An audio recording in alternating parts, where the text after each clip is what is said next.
Then at 0622, I say changing the topic slightly. So 0622 is on 20 June 2021. Then I say changing the topic slightly. The next thing that happens at 2223 on that day. JP, at this point, a point was made by the expert that what happens here is that every time the discussion is not sensual, as you call it, you redirect it to the end. Some kind of moment was made of this, that you redirect, you are persisting. Yes. Maybe let me separate redirection from persistence. Yes. And say, I don't have a book which I can read in relation to what I can talk about and what I cannot talk about with somebody that I talk. In other words, I see myself as free to talk with whatever topic, with a friend or with somebody that I believe I relate with flirtatiously. So this notion about redirecting, it would be very artificial for me to say, now hang on, step number 1, we're going to talk about what's happening in Grahamstown, Makanda. And then I will then say, it looks like we've exhausted that topic.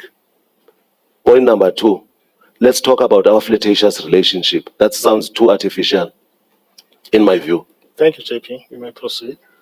Then something was mentioned about persistence in your question, counsel. Yes. Let me remind this tribunal that the complainant, apart from all else, putting aside culture and everything else, had said to me, earn it. So earn it in and by itself, I submit, has got this notion of inviting me to persist, earn it. But from the conversations up to this point,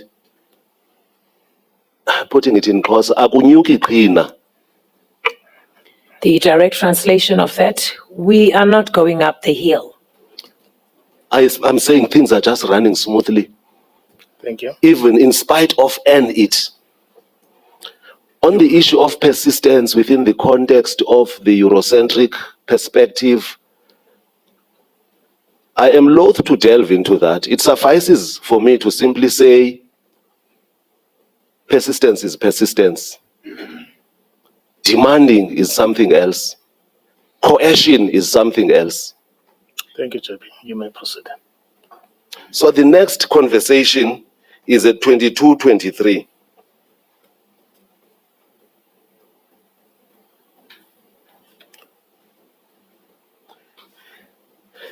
It might indeed be that her status picture that I commented on is what she is addressing herself to at page 15. On 20 June, he commented on the video where I was sitting with my sister's kids at Spare, and he sent me an emoji of tongue sticking out. Absolutely correct. Save that. She starts 20 June, according to the complaint at that point. We now know that she had said Happy Father's Day and so on. Now, honorable members, the point I'm simply making here, counsel, is that we're at 20 June. We see at 22:23, indeed, I'm commenting with a salivating or an emoji that indicates or demonstrates appetite. That is at 22:23, at page 1203. So her status had a picture of her sitting at Spare, and that is how I responded or reacted to that status. Then 22:23, those two emojis with Ichu. I can't figure out exactly what it meant, but I believe it is of no moment, at least for present purposes. I would use Ichu like shu, S-H-U-U-U, when I exclaim to something that is attractive to me. Can I ask the interpreter to see whether that's consistent? There's, Chair, an element when one say these words, shoo. there is an element of appreciating whatever it is to an extent where one is even able to send a particular picture to show how hot, how appreciative they are of that particular thing that they see or moment of what they feel. So the shoe comes with SH and a couple of U's. Thank you. I frowned a bit when she said it comes with SH, because we are dealing with sexual harassment here. But as soon as she said SHUUU, shoe, I became comfortable. Anyway, I'm just mentioning that in passing. So I then say we had not finished our conversation at 22:23. This spills over to 1204, honorable panel members. 1204, we had not finished our conversation the other day. Now that is at 22:24. Then immediately thereafter at 22:24, within seconds, there's these three emojis and a laughing, when three emojis of a monkey closing its eyes and the four rolling with laughter emojis. May I pause there? In my view, that is not a rebuff. It is, in my view, simply continuation of flirtatious interaction. It is not a rebuff. May I pause here to say, we were told about 12 no's.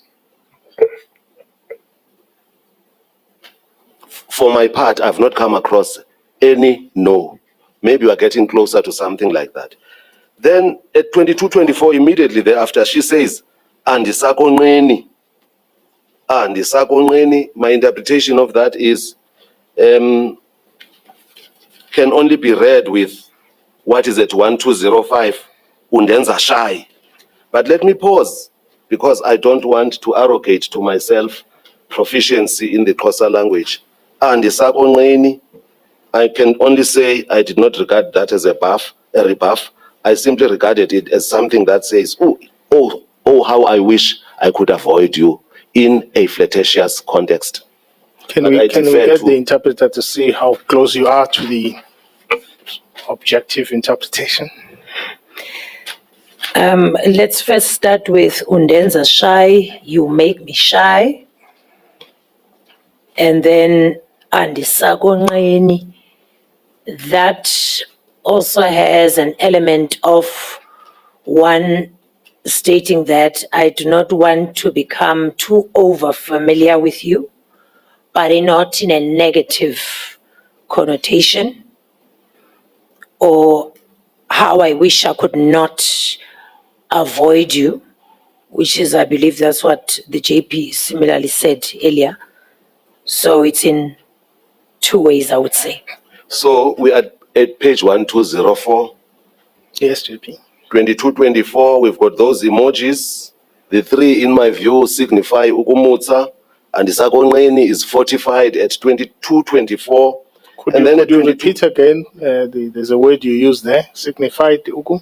Ukumutsa, UKUMUSMUTSU, TSA, ukumutsa. We came across this word again just for the record. Would you tell us? Ukumutsa, once more, it's the element of being flirtatiously shy. Thank you. And then at 22:24, there is that picture that I sent. I think it must have been a picture of me. I am going to demonstrate why I say that. It was a picture of me. I sent it at 22:24. If my memory serves me well, this was the first time ever that I sent the complainant a picture of me. I may be wrong, but it seems to me that if my memory serves me well, it was the first time ever.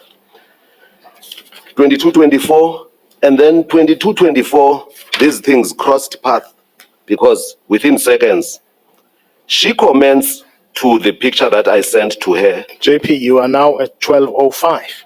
Thank you. Yes, Council. Thank you. At 22:24, she says, cute, CUTE.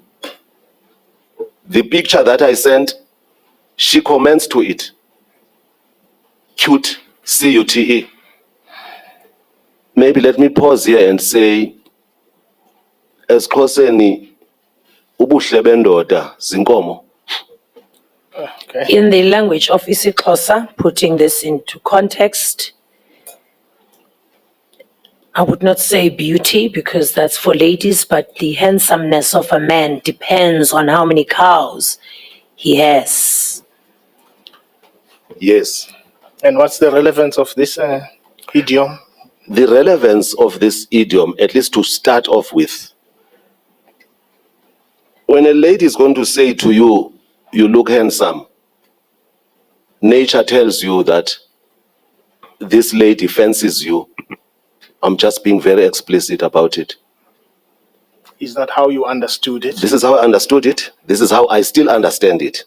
Okay. But I did not comment to that because I just thought, hey, it's rare, especially within my context, for somebody to simply say, you are cute.